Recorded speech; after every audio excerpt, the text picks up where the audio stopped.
लरने झगड़ना मदंग रुदन तो किना तो ना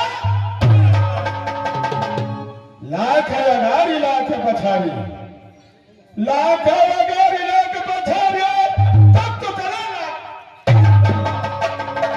अरे पत्रा में जो बिजली वाला मर गए पत्रा में जो बिजली वाला मर गए जाको देवा पन्ना पोथी पत्रा को बतला दे पोथी पत्रा को बतला दे आज्ञा निकाल। एक समय की बात है गंगा जी ने बहस करके बेइज्जती किया वही मोहम्मद आज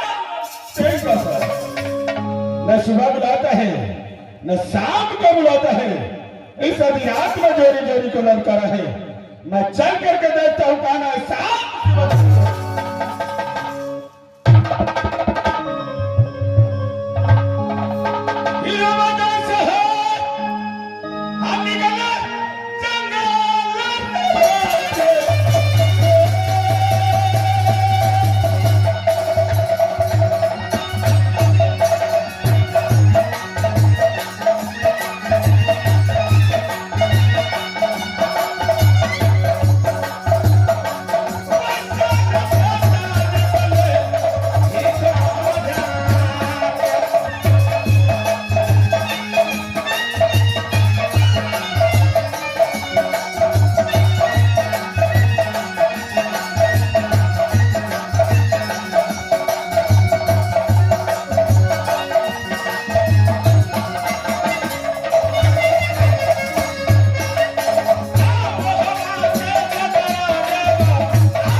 हुआ है गौरी में ना तो कीमती हुआ है गौरी में जरूर मिला मोहब्बत।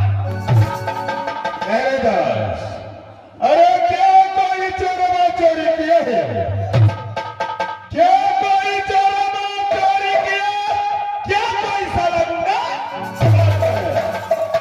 अरे हाल बता दो नंद को अरे हाल बता दो नंद को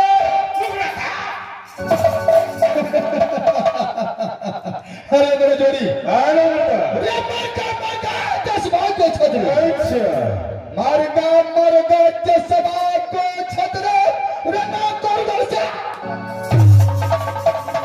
की मैया बागी जन्मी अच्छा की मैया बागी न जन्मे जो दसवीं को खेलो अरे कान बिना जोड़ी डंका बोले जो किस समय उठा था कान के नाम सुंदर कन्या जन्मी जो बोलो झुलर की तलवारों को अरे बोलो अरे महापा किला में जोरी डंका बोले अच्छा महापा किला में जोरी डंका बोले जो पनबी में नायना किला में सुंदर कन्या जन्मी नायना किला में सुंदर कन्या जन्मे जो पाद झुलर की तलवारों का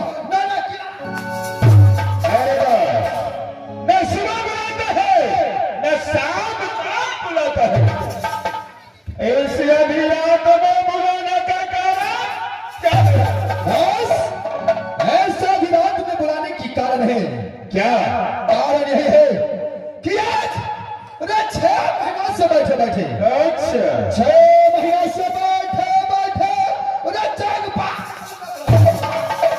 जो जाग बहमय करा पर के जो भी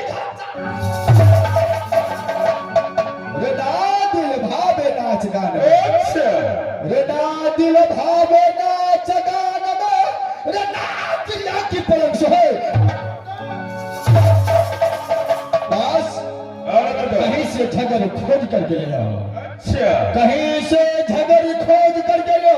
अगर ऐसे नहीं मिलता है तो रोड से खड़े अगर रोड से झगड़ मिलता तो इस महफिल में कितने बार भजा बैठा है, मगर बस झगड़ क्या बतास? नोट से झगड़ नहीं मिलता है। नहीं मेरे दास, तो झगड़ कैसे मिलता है? मेरे दास झगड़ के लिए जब तक जबरदस्ती अगर नहीं करोगे तब आप झगड़ खेल नहीं सकते। क्या बतास? झगड़ के लिए जब तक रंगान नहीं करेंगे क्या नहीं मेरे दास? तब तक झगड़ नहीं मिलेगा। नहीं मेरे दास, बस रंगा बस करेंगे, लेकिन इस समय खोलो सगुनिया पात्रा को उच्चारण करो। देखो इस पत्रा में किस किला का नाम खुलता है। अच्छा, जैसे किला को नाम खुल गया उस किला को सकना क्या नहीं मेरे दास? इस वक्त अपने सरुलिया खोल करके देखता हूँ।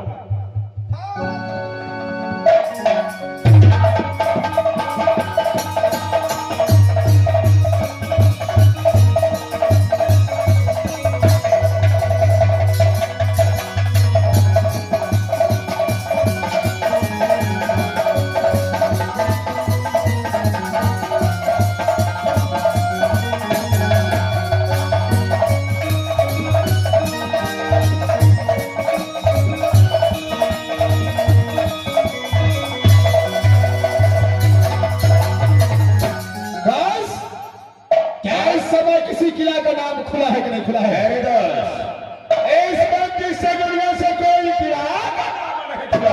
क्या ये सगुनिया पात्रा से किसी किला का नाम है खुला है?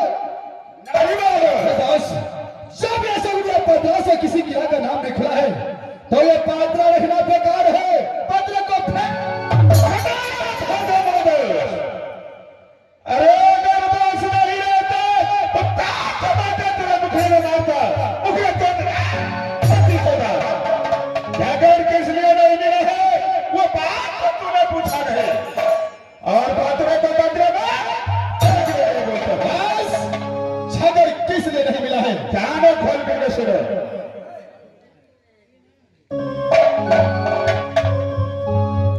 अरे राता रजनिया जोरी सारा सानवी तेरी,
इस समय नहीं है लड़के, झगड़ने का मैदान क्या दास?